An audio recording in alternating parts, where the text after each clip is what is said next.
Hello, and welcome to New Earth Lifestyles. I'm Janie King, here at the sacred, beautiful Medicine Lake in Northern California. A lake that is sacred to the indigenous cultures of this region, the Modoc peoples and others. This is in Modoc Volcanic National Forest. It is a very prayerful place for me. However, there are motorized boats on the lake which have distracted me from the reverence that I want to give to the lake. So I must overlook and or ignore, if you can hear voices in the background, that is people on a party boat out in the lake, enjoying the day, enjoying their day on this beautiful body of water. The wind whispering through the pines is another sound you may hear.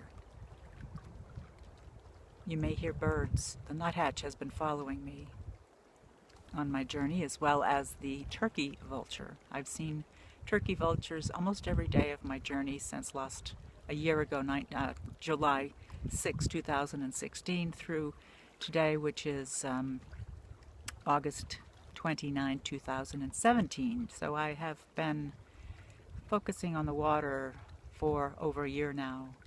Even though I was home in my homeland for 7 months, I still was focused on the water and blessing the water and the snow and the ice and all that comes with the different forms of our precious, precious water. I'm here to remind you and to encourage you and to inspire you, perhaps, to look at your life as a gift and as a prayer and as love, and look at yourself as a part of that prayer and that love.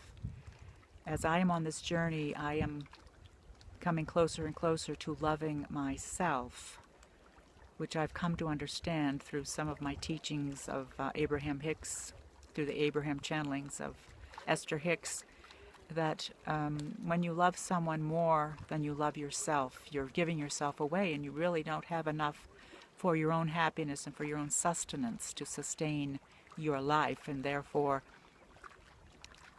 learning to love yourself first is the number one focus of our lives to begin with. So if you're already in that place, that's wonderful, that's great. I'm really happy for you and encourage you to stay there as you give your love to others. I on the other hand, am not in that place, and am still looking at my shadow, those parts of myself that I disconnect from. And when they show up, it hurts. When they show up, I say things or do things I wish I hadn't done. So I invite you to simply become aware of that part of yourself that you're hiding. And for me, what happens is I speak to people or to myself or in groups, perhaps I speak in different ways, and I realize that some of what I say goes away from me and is sort of held in a cloud, or I call it a cloud. It's held in a vibrational space away from me, separate from me, rather than me owning it and living from it. That's something that I am noticing about my own shadow and how I operate and keep myself safe as I did as a child. I needed to do that from the time I was born to be safe, leave my body, and perhaps say things that I couldn't own because they were too destructive for myself to hear, even though I was saying them. As I learn this, the water, this water, all water that I am experiencing in my life, that I pay attention to, which is all water every day. Hopefully you do the same thing when I shower, when I drink water, when I look at water, when I pass over a river or a stream or a puddle, or it rains or it snows, all different forms of water. That water feels me and connects with me and I with it, and it opens me up to a greater understanding of life. And it helps me to love myself and to see those places that I've tucked away into that cloud that I don't like to see, that I don't want to see. And as I look at those places more and more, it brings them from the cloud here into consciousness, into my life, so that I can then learned from them and understand why I created them, why I created or why I even said things, pardon me, in a certain way. And the water's taking me to that place of self-love so that I have more to give to you, so that I have more to give back to the water or the earth and the air and the fire and all relations.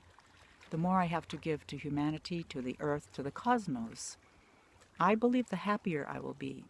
And that, pardon me, is, in fact, for me, the point of life, is to love and to be happy. Happiness, joy, enjoying life, enjoying every moment, this moment in particular.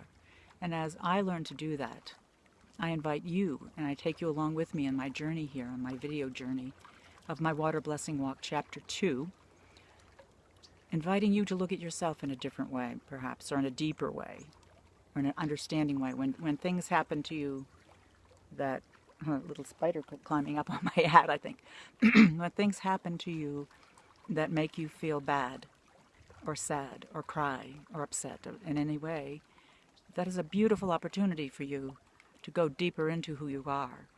Not necessarily in that moment when you may be in relationship with others, but later on, if you can bring yourself back to that moment and re-witness that part of yourself that had that experience, it is amazing the learning and the understanding and the healing, self-healing that you can do for yourself, for the water, for the air, for the earth, for the sky, for the fire, for all of us, for the ethers, for the vibration to be pulled back down out of your cloud and reintegrated so there's more of you. That's why we're here, to be happy and to love ourselves, I do believe. I give you my blessings of thanks for following me, Janie King, on my Water Blessing Walk, again here in Medicine Lake in Northern California in the Modoc Volcanic National Forest. This pristine lake, saying thank you for following me, and until we meet again, be well and love, love your water.